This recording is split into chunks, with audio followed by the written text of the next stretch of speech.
নমস্কার বন্ধুরা, অঙ্কিতা গল্প স্টুডিওতে তোমাদের সবাইকে স্বাগত। হাজির হয়ে গেলাম সরজিৎ ঘোষের লেখা একটি মন ভালো করা গল্প নিয়ে। গল্পের নাম অ্যানিভার্সারি গিফট। তো চলুন গল্পটা শোনা যাক। শীতের অলস রোদে কাঠের চেয়ারটা টেনে নিয়ে বারান্দায় বসে আছে বৃষ্টিলেখা। মোবাইলটা হাতে নিয়ে কিছু একটা যে টাইপ করে চলেছে সেটা পরিষ্কার বোঝা যাচ্ছে। টাইপিং করছে আর নিজের মনেই হাসছে।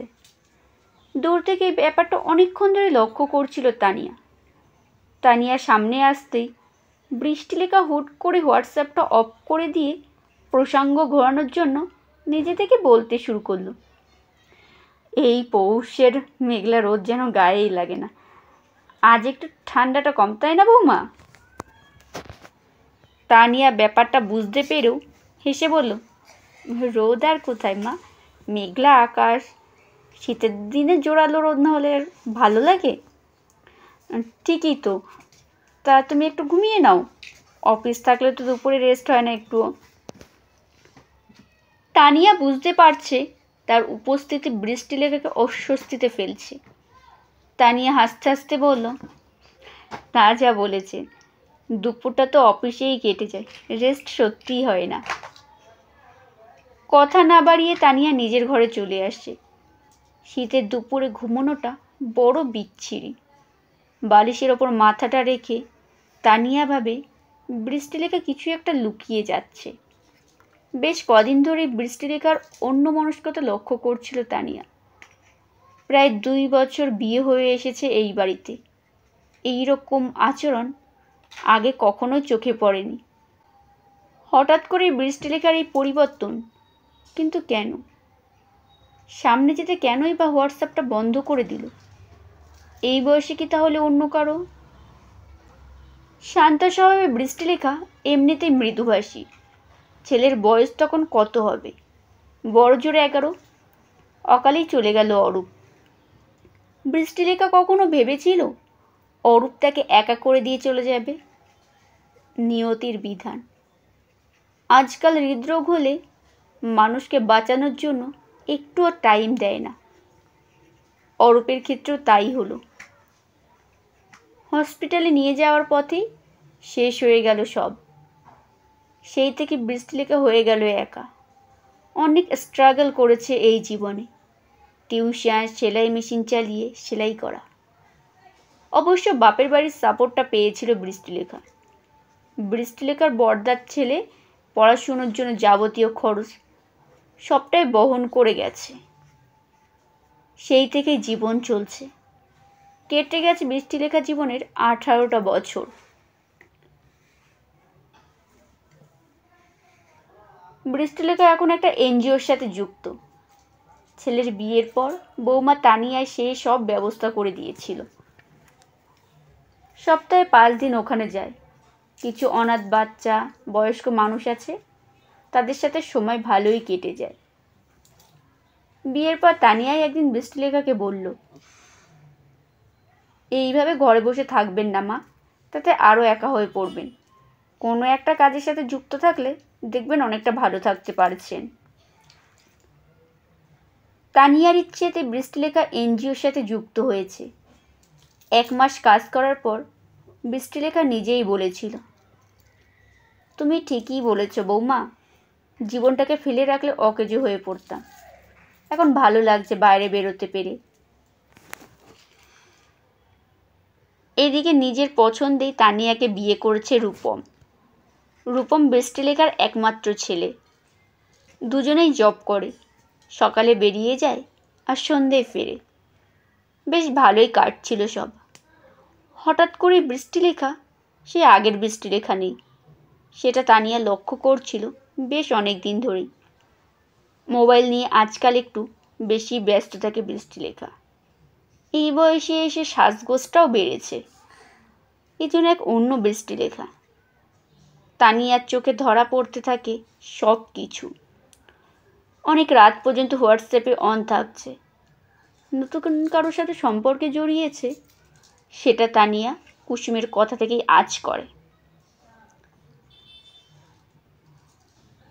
সেদিন সকালে তানিয়া অফিসে যাওয়ার পথে পাড়ার একটি মেয়ে কুসুমের সাথে বাসে দেখা।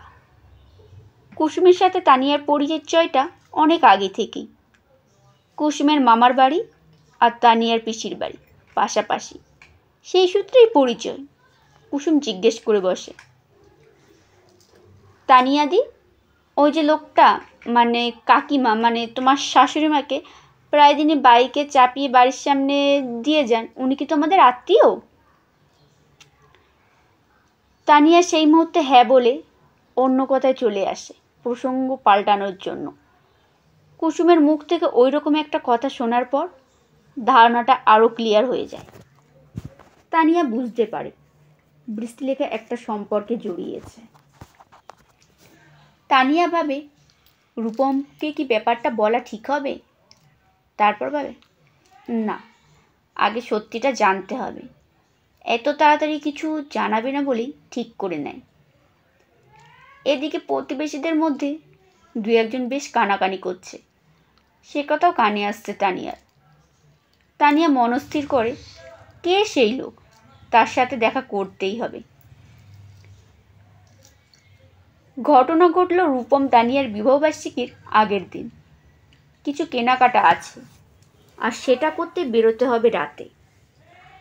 তাই তানিয়া অফিস থেকে একটু তাড়াতাড়ি মানে ওই বিকেলের দিকে বাড়ি ফিরে আসে। বাড়ির গেটের সামনে একটা বাইক রাখা আছে, দেখেই সন্দেহ হয় তানিয়ার। তানিয়া ঘরে ঢুকতেই তানিয়াকে দেখে চমকে যায় বৃষ্টিলেখা। তানিয়া দেখে ঘরের মধ্যে বৃষ্টিলেখা আর সেই ভদ্রলোক চা খেতে খেতে বেশ গল্প জমিয়েছেন। হালকা আওয়াজে একটা গানও বাজছে। বৃষ্টিলেখা চায়ের কাপটা হাত থেকে নামিয়ে অডিও সিস্টেমটা অফ করে দিয়ে তানিয়াকে বলে, এত তাড়াতাড়ি অফিস থেকে চলে এলে? আসলে উনিও এনজিওর সাথে যুক্ত, অনেক দিন ধরেই বলছিলাম বাড়িতে আসার জন্য, তাই আর কি এসেছেন। খুব ভালো মানুষ উনি, একদম বন্ধুর মতো মেশেন। তানিয়া চুপ করে শুনে নেয় সব কিছু, একটি কথাও বলে না। বিবাহবার্ষিকীর আগের দিনে এমন একটা দৃশ্য। তানিয়া বুঝে যায় এই সেই লোক যার সাথে বৃষ্টিলেখা হোয়াটসঅ্যাপে চ্যাট করে রাত জেগে, যার জন্য এত সাজগোজ। এই ভদ্রলোকও বেশিক্ষণ না বসেই বেরিয়ে যান বাড়ি থেকে। তানিয়া চুপ থাকা দেখে বৃষ্টিলেখা বলে, খারাপ ভেবো না, উনি খারাপ মানুষ নন। তানিয়া জিজ্ঞেস করে, কোথায় থাকেন উনি? বৃষ্টিলেখা ওনার ঠিকানাটা বলে। তারপর তানিয়াকে বলে, বৌমা, ওনার কথা রূপমকে বলার দরকার নেই, আমার উচিত ছিল তোমাদের উপস্থিতিতেই ওনাকে ডাকা। ঠিক আছে, কথা বাড়িয়ে লাভ নেই। কাল আমাদের বিবাহবার্ষিকী, সেটা মনে আছে তো? কেন মনে থাকবে না? কাল আমি নিজে হাতে সব রান্না করব। থাক, রান্না করার দরকার নেই, কালকে সব খাবারই বাইরে থেকে আসবে।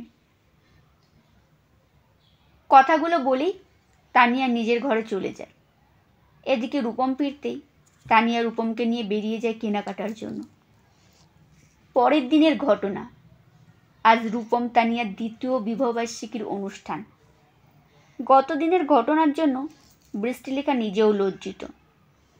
একটা ভয় বৃষ্টিলেখার মধ্যে কাজ করছে, যদি রূপম জানতে পেরে যায়।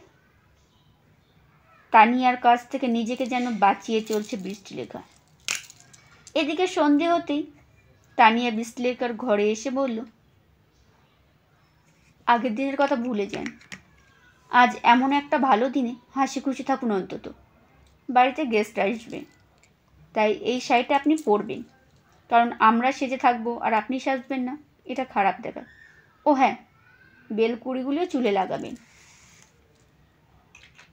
হালকা গোলাপি রঙের একটা পিওর সিল্ক আর বেলকুড়ির মালাটা বৃষ্টিলেখার হাতে ধরিয়ে দেয় তানিয়া। বৃষ্টিলেখা একটু অবাকই হয় তানিয়ার এমন কথায়। একদম মৃদুস্বরে জিজ্ঞেস করে, আমি বেলকুড়ি লাগাবো? হ্যাঁ, আমাদের অ্যানিভার্সারি, তবুও আপনি সাজবেন, বাড়িতে গেস্ট আসবে, সেটা মাথায় রেখেই সাজবেন অন্তত। তানিয়ার কথা মতো বৃষ্টিলেখা সেজেছে, সেটা জোর করেই এক প্রকার। বাইরে থেকে খাবার অর্ডার করা আছে। বৃষ্টিলেখা একটু উৎসুক হয়েই তানিয়াকে জিজ্ঞেস করে, কখন সব গেস্ট আসবে? বললে অনেক গেস্ট আসার কথা আছে। বৃষ্টিলেখার মুখের কথা শেষ হতে না হতেই কলিং বেলের আওয়াজ। তানিয়া গেট খুলতেই রূপম বলে ওঠে, আসুন অনিতেশবাবু, আপনার জন্য অপেক্ষা করছি। পাজামা পাঞ্জাবি পরিহিত, হাতে ফুলের তোড়া নিয়ে অনিতেশবাবু। বৃষ্টিলেখা অনিতেশকে দেখে হকচকে গিয়ে বলে, মানে? তানিয়া হেসে বলে, মানেটা কিছুই নয় মা, আপনার বন্ধু তো আমাদেরও বন্ধু। কাল আপনার থেকে ওনার অ্যাড্রেসটা কেন নিলাম বলুন তো? ওনার বাড়িতে যাওয়ার জন্য।